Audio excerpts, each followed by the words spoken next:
Well, I wrote the books, I'm wearing a hat, and also got the t-shirt. So tell me, Eddie, are you some kind of religious nut? On the contrary, more spiritualist than religion, I would say. Yeah, more spiritual. So why did you do the Camino?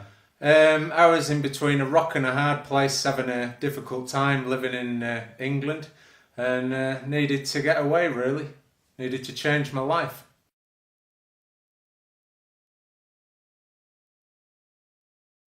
So your life was at a low ebb then, Eddie, and you decided to do the pilgrimage to Santiago. Yeah. So tell me, what was the best thing about it for you? The best parts about it really, we're meeting people from different countries. Particularly like the beautiful scenery in the Basque Country, in the Rioja region, like that. Obviously, trying new food, new drinks, new experiences. Had some quite memorable parties. So a lot of good times, a lot of happy memories, really. And what would you say was some of the worst things about it for you? Some of the worst things about it are probably being completely unprepared, carrying too much weight in the backpack, which then led to horrendous injuries, twisted back, twisted knee. Then I ended up getting tendonitis. I mean, the blisters were nothing compared to any of that, really.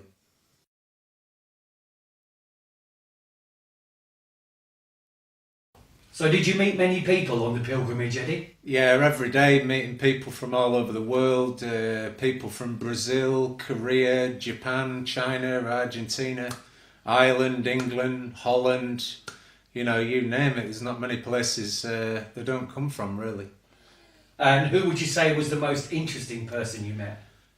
The most interesting person, or shall I say people, were a couple of Spanish guys running a hostel in Rutalan, just after Villafranca del Bierzo, just as you come into Galicia there, and I had tremendous tendonitis, and the doctor had told me I needed to quit or, take at least 2 or 3 weeks off, which, for me wasn't really an option, and I managed to limp all the way to there. And they cured me of tendonitis with a matter of homeopathy and the way that their healing techniques, they cured me in a day. The next day, it was as if I never had it. It was almost a miracle, really, as far as I was concerned at the time. And who was the most boring person you met? I still think of him now, really. I kept bumping into him all over the place. Like, he used to pop up everywhere like Mr. Ben, and he was Gunter, a German soft metal enthusiast like this, one of these kind of orangutan kind of people, and with like a monotone voice like this, and he just used to send me to sleep. And I saw him covered in bandages one day, and I think somebody had pushed him off a cliff or something.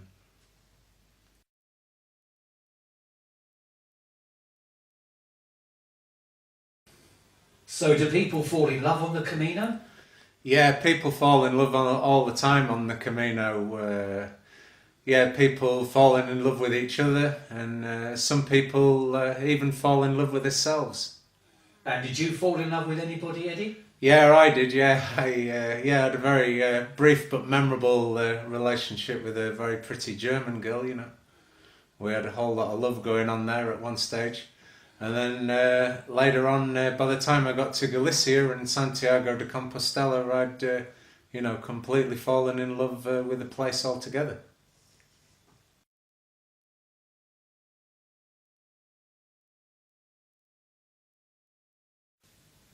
So what sort of problems did you face on the Camino, Eddie?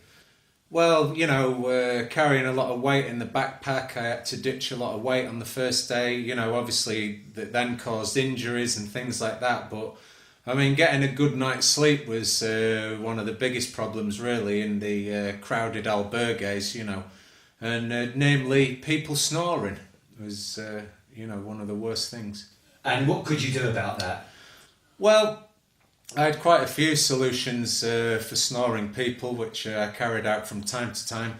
But one of my most memorable and favourite stop snoring stories was I managed to make a very hard cardboard missile from a book cover and then I used the industrial strength elastic band around the book and held it between my teeth. A couple of shots went wide eventually, but then the last one I managed to hit the German snorer right on his cheek, who then stopped snoring, and he thought he'd been stung by a wasp. And then his wife woke up, and then other German people woke up, then the whole room woke up. But, I stopped him from snoring.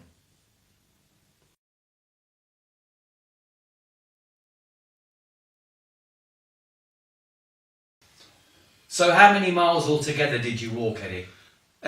Well, it tots up to about 500 miles, really, from Roncesvalles to Santiago. On the first day I did, nearly 30 kilometres. It nearly absolutely killed me. The second day wasn't too bad, maybe 20. Some days a little bit less. Other days quite a lot more, depending on your injuries or how you felt.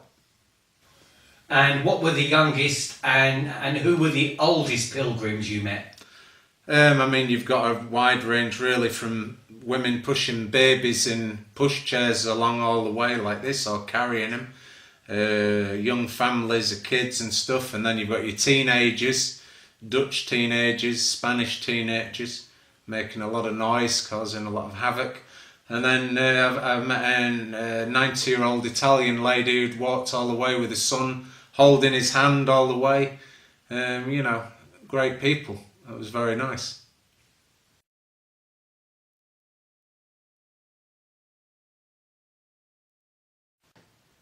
The Roman Catholic Church teaches us that by making a pilgrimage, our sins are washed away. So how did your pilgrimage affect you, Eddie? Well, yeah, at the time I put my hand in the wall in the cathedral. I got my sins washed away, as they say, like this. And but unfortunately, the only flight I could actually get from Santiago in the next few days was back to Amsterdam. So I started the meter rolling again, and in a way, I didn't feel any different than how I felt before. But in recent years, I've moved back to Galicia. I've started my writing career, started playing a lot more music, a lot of sculpture, met some absolutely fantastic people here. And in the end, the Camino de Santiago has definitely changed my life for the better. So, buen camino.